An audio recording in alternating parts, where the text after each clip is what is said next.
Mr. Vance, just clean the spill. Don't look at her. The words, sharp and low, came from a man in a suit whose sheen was worth more than the car Elias Vance drove. Elias didn't look up.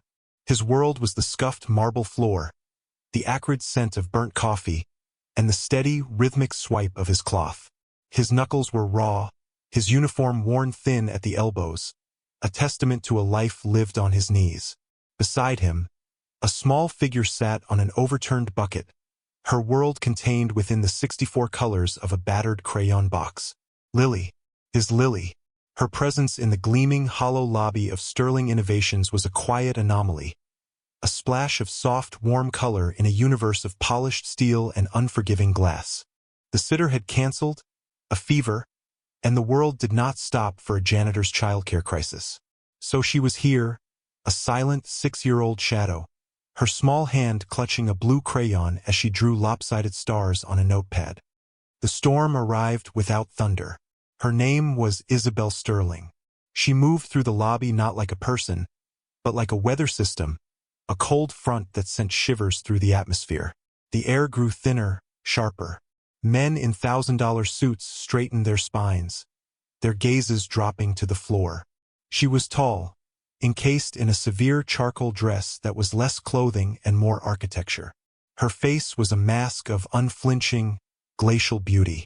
She was speaking to the shiny-suited man, Marcus Thorne, her voice a weapon, each word a perfectly calibrated shard of ice. Incompetence is not a learning curve, Marcus. It's a liability. Your projections were not just wrong, they were fanciful. An act of corporate malpractice. You are finished on this project. Her words were not loud, but they cracked through the lobby's cathedral-like silence. There was no anger, only a chilling, absolute finality. Marcus Thorne flinched as if struck. The sudden, violent shift in the room's emotional pressure was a physical force. It hit Lily like a wave. A small gasp, a clatter of wax on marble. The blue crayon rolled away, coming to a stop near the toe of Isabel's immaculate heel. Lily's shoulders began to shake, a tiny, silent earthquake. A tear traced a clean path through a smudge of graphite on her cheek. Then another. Her breathing hitched, coming in ragged, panicked little bursts. The sterile, overwhelming space, the tension, the sharp, cold voice. It was too much. The lock on her silence, a fragile thing forged in loss, had been shattered by the casual cruelty of a stranger. Elias moved. The world of suits and power and billion-dollar deals vanished. His universe contracted to the 2 feet of floor space between him and his daughter. He did not speak. Words were useless anchors in the sea of her panic. He knelt before her, his large, calloused hands gentle as they found her small, trembling ones. He met her wide, terrified eyes, and he began to hum. It was a quiet sound, a melody that felt ancient and deeply sad, yet held a core of unwavering strength. It was the skeleton of a song, a complex, wordless lullaby that spoke of safety and unconditional love.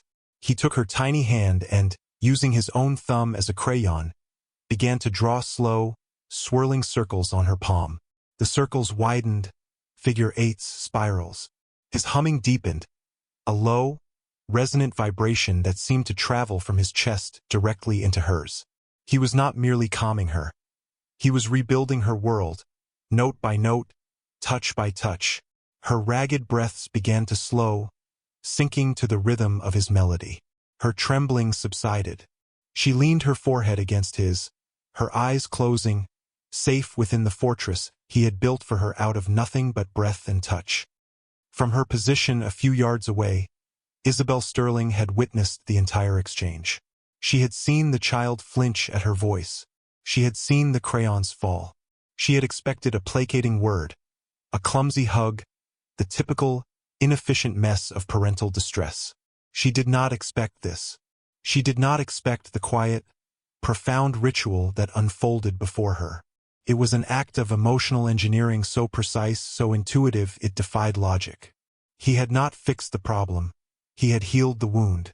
He had not commanded calm. He had created it. She stood frozen, a statue of power rendered immobile by an act of gentle grace. Her hand, a thing that signed deals and dismissed men like Marcus, had risen unconsciously to her chest, her manicured fingers pressing against her breastbone. A breath she hadn't realized she was holding escaped her lips in a soft, soundless rush. She had spent a lifetime building armor, believing strength was a function of how little you could feel. And this man, this janitor with worn-out knees and rough hands, had just displayed a strength so pure, so potent, it made her entire empire feel like a fortress of dust. Her mind, a machine of calculation and strategy, was shaken. He was an anomaly, a variable she could not compute. And Isabel Sterling could not abide an unsolved equation. The cold mask of the CEO slid back into place, but behind her eyes, something had cracked. She waited until the child was completely calm, her head resting on her father's shoulder. Then, she took a step forward, her heels clicking with renewed, if slightly altered, authority. Her world of steel was colliding with his world of quiet warmth. "Mr. Vance," she said, her voice softer now, the ice in it having thawed by a single critical degree.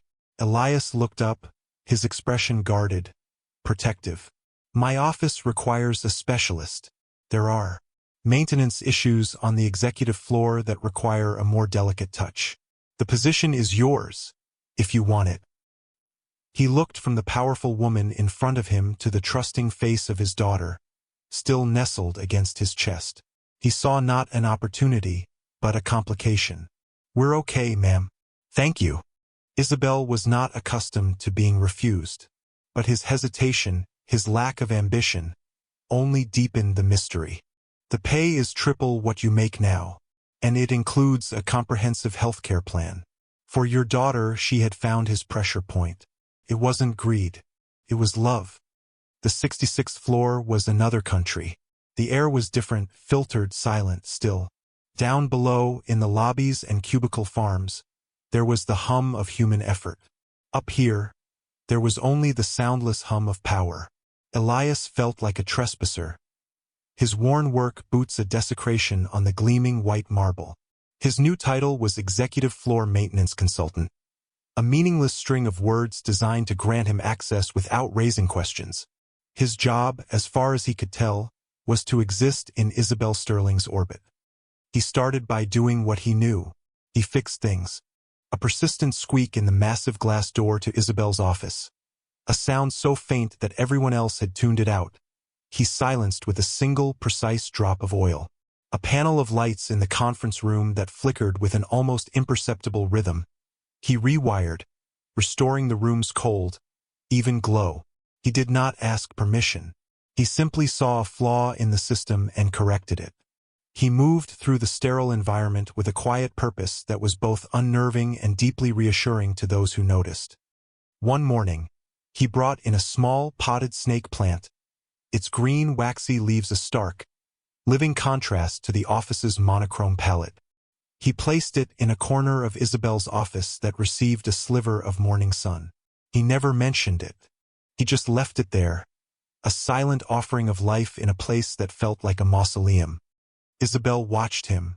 From behind the reflective sheen of her desk monitor, she observed his slow, methodical movements. He never rushed. He never made small talk. He simply worked, his focus absolute. He'd wipe down a smudge on the glass wall with the same focused intensity a surgeon might afford an incision. She saw him one afternoon, pausing by her window overlooking the city, tracing the flight path of a distant bird with his finger, a flicker of something soft and wistful in his eyes. He was a puzzle she kept trying to solve. Every interaction, every quiet act of service, only added to its complexity. Marcus Thorne saw him not as a puzzle, but as an insult. Marcus, who had survived his public humiliation by clinging to his position through sheer sycophantic tenacity, saw Elias as a symbol of his own demotion. He found Elias polishing the chrome base of a conference table. "Quite the promotion," Marcus sneered, his voice dripping with condescension. "From spills to smudges. Sterling must see some real hidden talent in you." Elias paused his work, his reflection looking back at him from the gleaming surface. He met Marcus's eyes in the chrome. "I just fix what's broken, sir." The simple, direct statement left Marcus momentarily speechless. He had expected fear or at least deference. He did not expect the quiet, unassailable dignity. It infuriated him. "Just remember what you are, Vance. You're the help, and the help can always be replaced." Elias went back to polishing the table, his movements steady, unwavering. The threat hung in the air, but it did not touch him. He was a man who had already lost the most important thing in his world. The fear of losing a job was a shallow and distant thing. Later that day, Isabel called him into her office. She gestured to the snake plant. "No one has ever brought anything living into this office before." It was a statement, not a question. "Probe." Elias simply nodded. "Everything needs a little light." He turned to leave, but she stopped him. "The door," she said. "It doesn't squeak anymore." "Hinge was dry," he replied, his hand on the handle. "I know," she said, her voice quiet. "Everyone else just learned to ignore it." And for the first time she felt seen. The storm broke late on a Tuesday. Rain lashed against the floor-to-ceiling windows of the 66th floor, turning the city into a glittering watercolor blur. The building was empty, the hum of power now a lonely whisper. Isabel was working late, fueled by caffeine and a relentless drive to stay ahead of a world that would devour her if she paused for even a moment. The numbers on her screen blurred. A headache pounded behind her eyes. It was in these moments, in the deep silence of the night, that the hollow feeling in her chest became an echoing chasm. Then she heard it. Faintly at first, then growing clearer, was the sound of a piano. It was coming from the grand ballroom, a cavernous space on her floor reserved for galas and press conferences. A magnificent Steinway sat in the corner of the room, a silent, black monolith that served more as a status symbol than an instrument. In her 5 years as CEO, she had never heard it played. She rose from her desk, her curiosity pulling her down the silent, marble hallway. She pushed the heavy door to the ballroom open a crack and peered inside. The room was dark, save for a single spotlight illuminating the piano. And there, seated on the bench, was Elias Vance. He thought he was alone. His posture was different. The weary slump of the janitor was gone. He sat straight, his shoulders relaxed, his connection to the instrument absolute. And he played. It wasn't just music. It was a confession. The melody that poured from his fingers was the same one he had hummed for Lily in the lobby. But now it was whole, a staggering work of intricate, heartbreaking beauty. It spoke of a love so profound it defied death, of a grief so vast it could drown the world, and of a hope so stubborn it refused to be extinguished. The notes built and crashed like waves, rising in complex, soaring crescendos before falling into moments of quiet, devastating tenderness. Isabel stood in the shadows, her hand pressed against the cold wood of the door, her breathing shallow. This was the source of his quiet strength. This was the language of his soul. This was the man behind the uniform. She was witnessing something sacred, something not meant for her. A private conversation between a man and his ghosts. She was listening to the story of his heart, and it was the most honest, raw, and beautiful thing she had ever experienced. The final notes hung in the air, vibrating with emotion, before fading into the sound of the rain. The silence that followed was heavy, profound.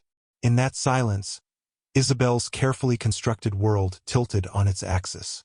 She took an involuntary step back, her heels scraping softly on the marble. Elias's head snapped up.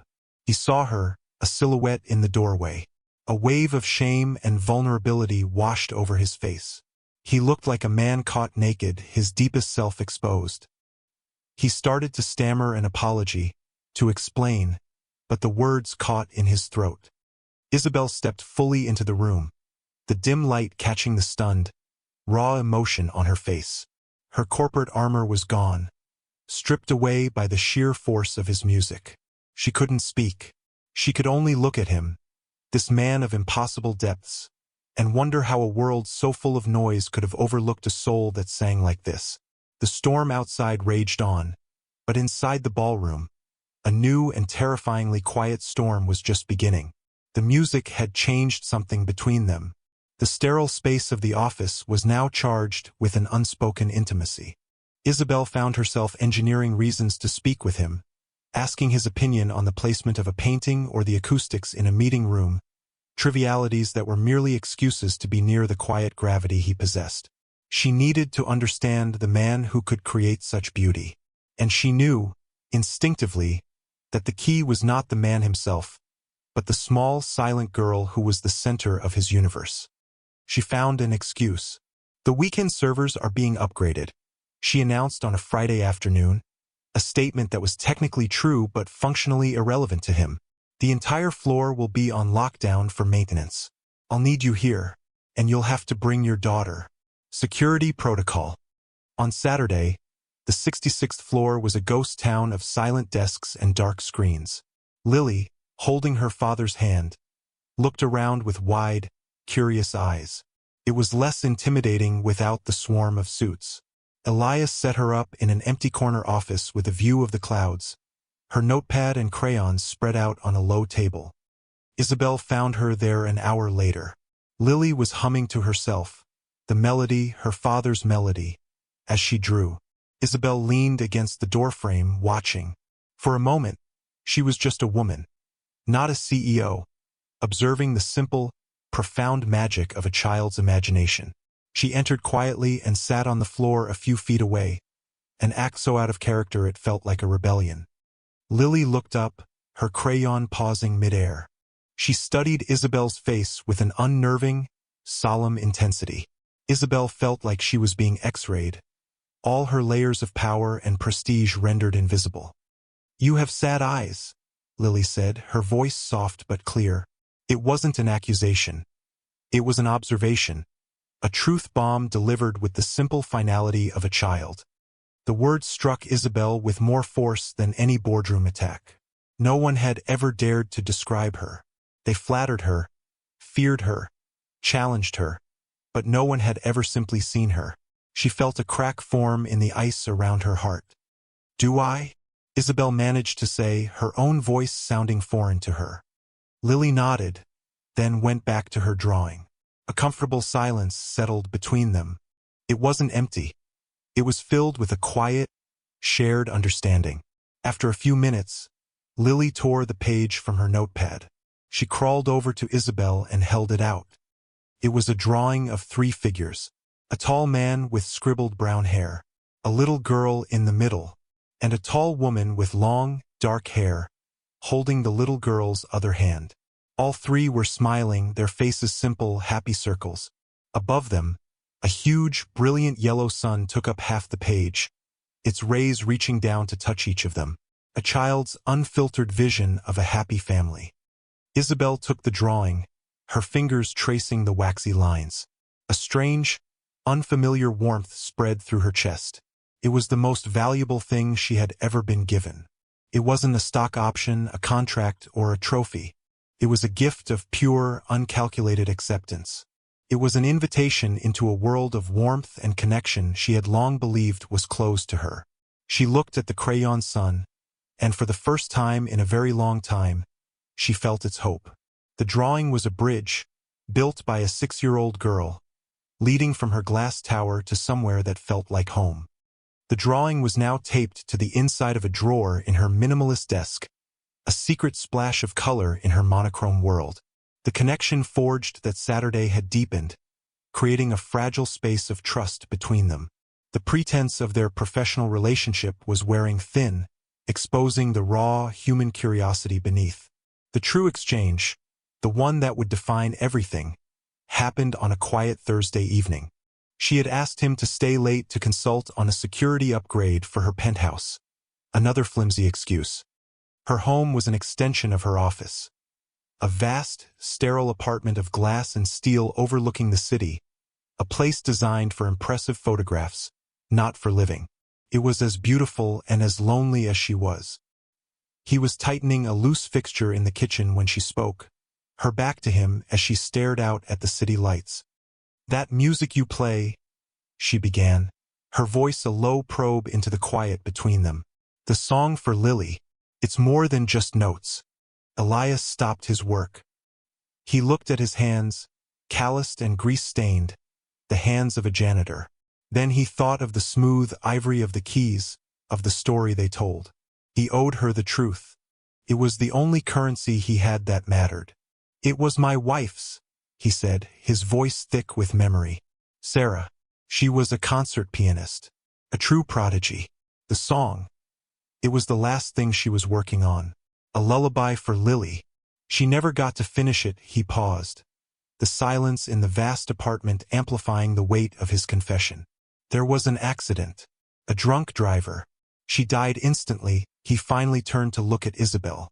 The grief was still there, a quiet, permanent resident in his eyes. "I was supposed to be a composer. We had this whole life planned out. Tours, symphonies, the two of us. But when she was gone, there was only Lily. I had to make a choice. The music or her. It was never really a choice." He looked away, back at the city. "Now I just fix what's broken." The confession hung in the air, a testament to a love and a sacrifice so profound it humbled her. She saw his life not as a tragedy, but as a deliberate, heroic act of love. His vulnerability was a gift, and she knew she had to offer one in return.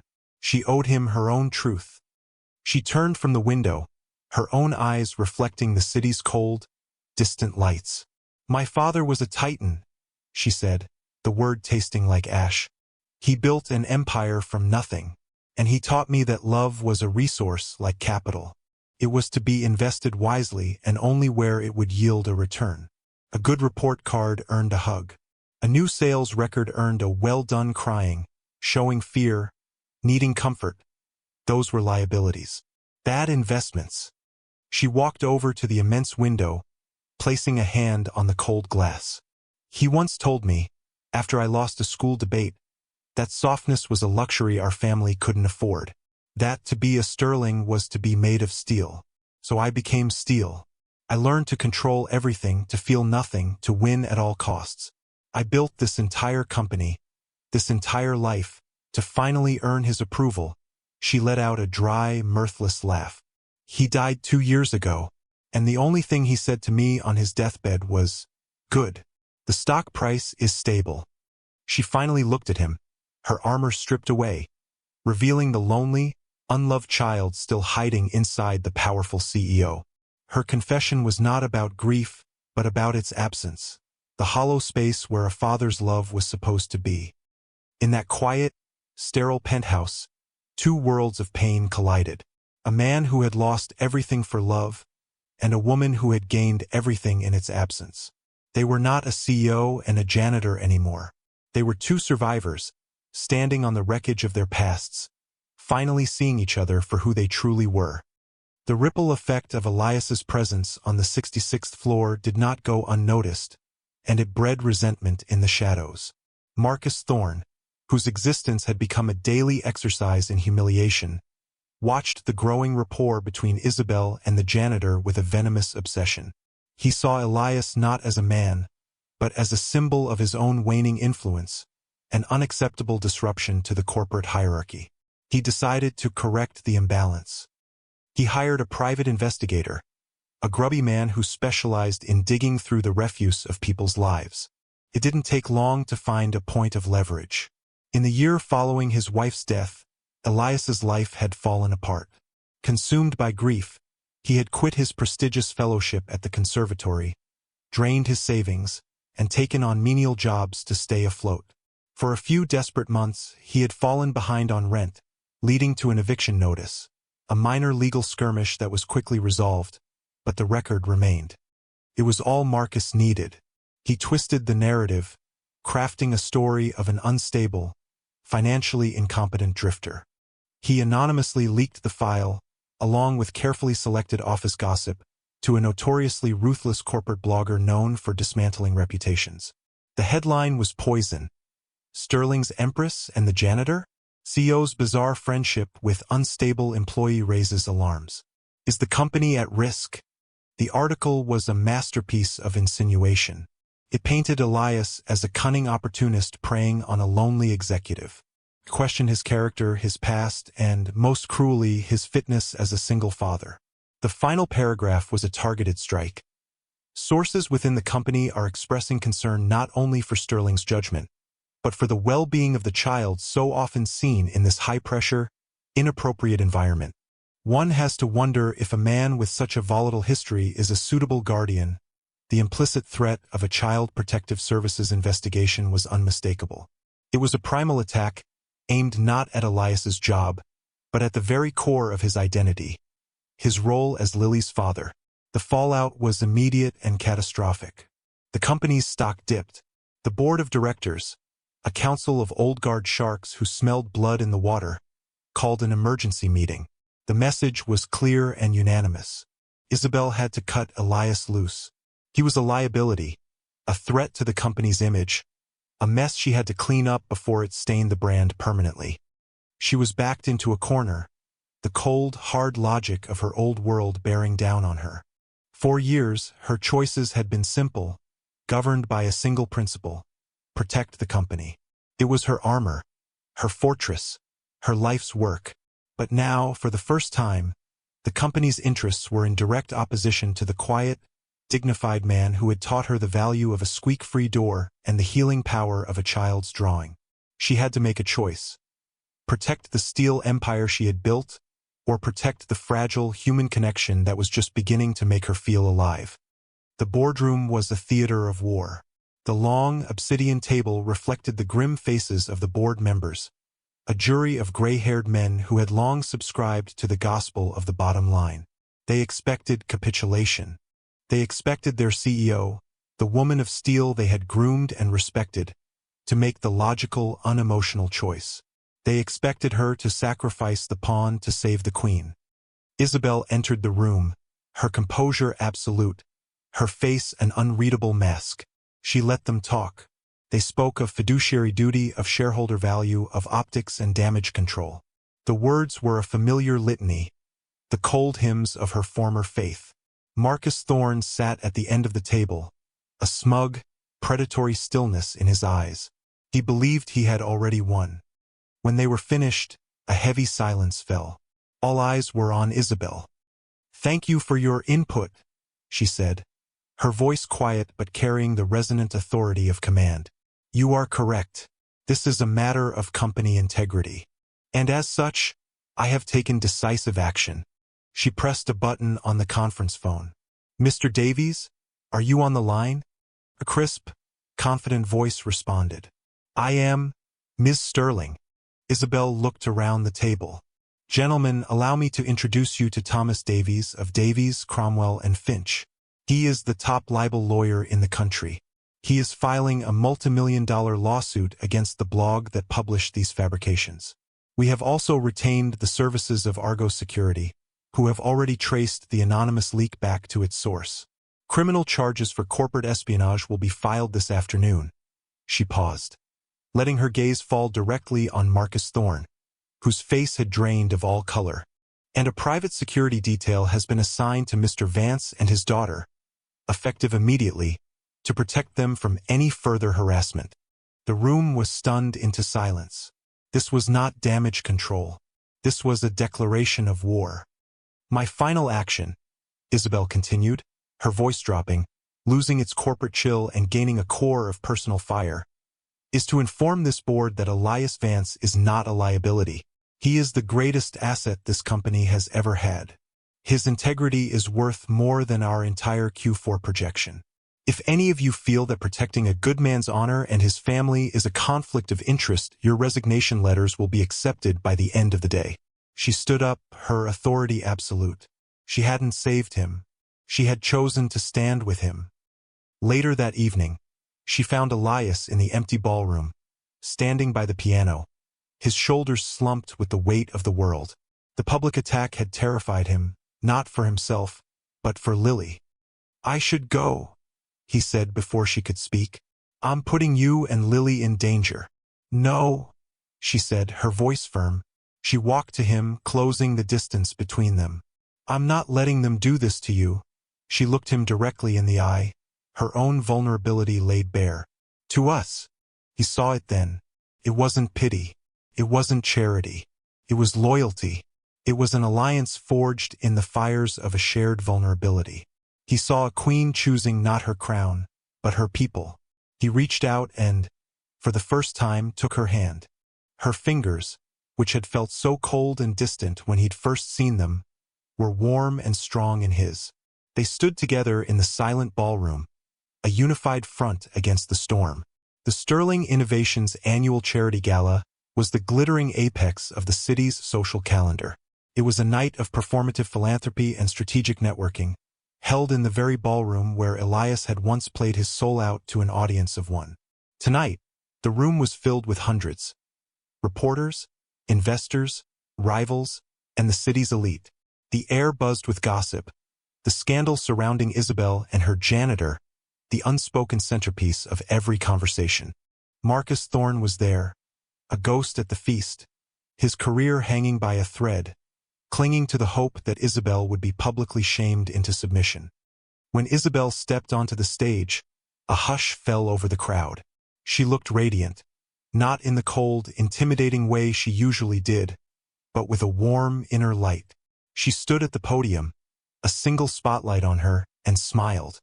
"Good evening," she began, her voice calm and clear. "Tonight, we are here to talk about value.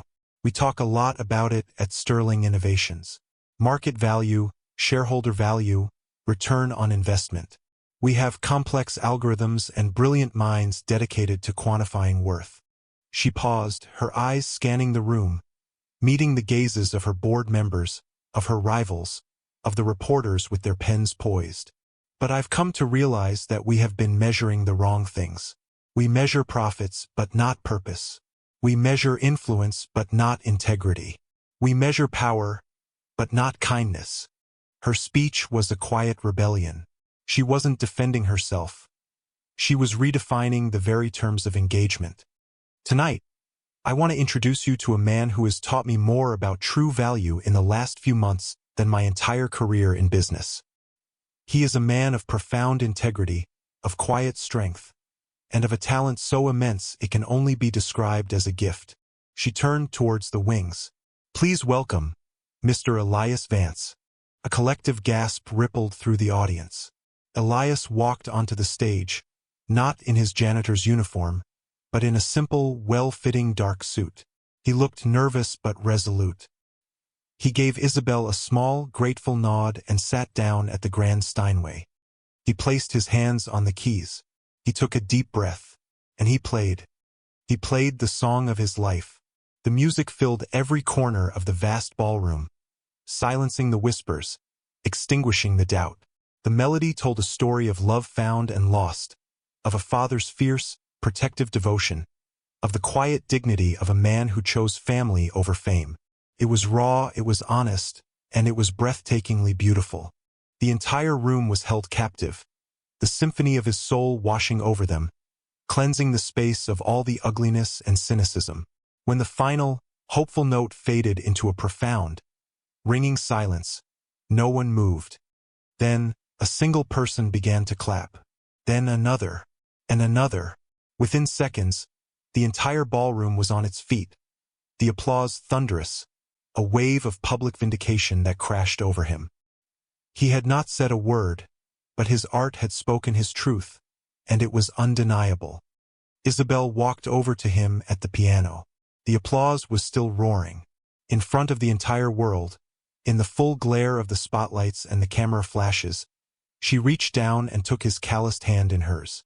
She didn't have to say a word. The gesture said everything. It was a public declaration, a symbol of their unity, an irrefutable answer to all the whispers and lies. They were a team, and they were just getting started. The roar of the gala had faded, replaced by the gentle hum of the city from the terrace outside the ballroom. The night air was cool and clean. Elias and Isabel stood side by side, leaning on the railing, the party a distant memory behind the glass doors. The external war was over. The internal one had just reached its peaceful conclusion. "You were incredible," she said, her voice soft, free of the weight of command. He looked at her, at the way the moonlight softened the sharp lines of her face, revealing a beauty he now knew was rooted in a strength far deeper than steel. "You gave me the stage," he replied. "No one's ever done that before." "You earned it," she said simply. "You showed them what real value looks like." A comfortable silence fell between them, filled with everything they had been through. The collision in the lobby, the quiet melody, the child's drawing, the shared confessions, the public battle. It had all led to this quiet moment under the stars. "Isabel," he started, turning to face her. "Elias," she answered, turning to him. The space between them was electric with unspoken feeling. All the walls were down, all the armor was gone. There was nothing left but two people who had seen the deepest parts of each other and had chosen to stand together. He slowly raised a hand, his rough fingers gently brushing a stray strand of hair from her cheek. It was the softest, most tentative touch she had ever felt, and it sent a tremor through her entire being. She leaned into his touch, her eyes closing for a fraction of a second. When she opened them, he was looking at her with an expression of such tender, open-hearted adoration that it took her breath away. And then, he lowered his head and kissed her. It was not a kiss of passion or desperation, but of arrival. It was a quiet, certain, and deeply earned confirmation of everything they had become. Tasted of relief, of safety, of home. When they parted, she rested her forehead against his. "I think," she whispered, the confession feeling like the most courageous act of her life, "I'm falling in love with you." He smiled, a genuine, beautiful smile that reached his sad eyes and filled them with light. "I think," he said, his voice thick with emotion, "I've been in love with you since you saw the good in a man mopping up spilled coffee."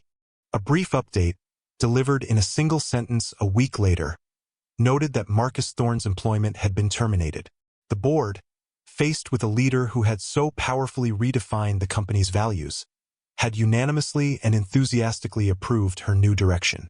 The ripples of change had just begun. 12 months later, sunlight streamed into a warm, cluttered kitchen, illuminating dust motes dancing in the air. The scent of cinnamon and coffee hung in the room. It was a happy, lived-in chaos of stacked books, half-finished drawings taped to the refrigerator, and mismatched coffee mugs. At a worn wooden table, Lily, now 7 and chattering animatedly about her school day, was showing Isabel how to fold a napkin into a swan. Isabel, dressed in a soft sweater instead of a power suit, was laughing, her attempts clumsy and endearing. Her laughter was real, a sound that filled the small kitchen with a joy it had never known. Elias leaned against the doorframe, a cup of coffee in his hands, watching them. He saw his two worlds, once so separate and distinct, now seamlessly merged into this one beautiful, sunlit moment. This was home. This was his symphony complete. Later that day, they stood together on a stage, but this one was much smaller, much more important. They were in front of a newly refurbished brick building, a banner hanging above the door. The Sarah Vance Center for Music and Healing. It was their joint venture, the synthesis of his soul and her resources.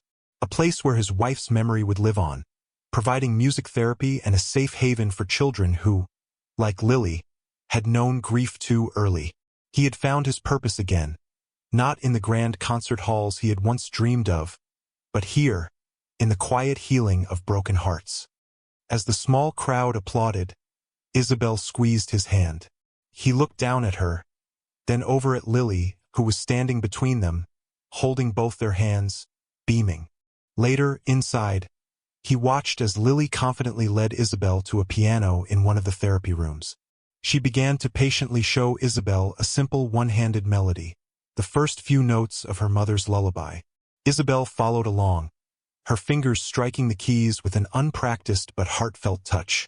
Elias walked up behind her and placed his hands gently on her shoulders. She leaned back against him, a simple, perfect gesture of trust and belonging. They didn't need words. They had found a new language together, a new composition.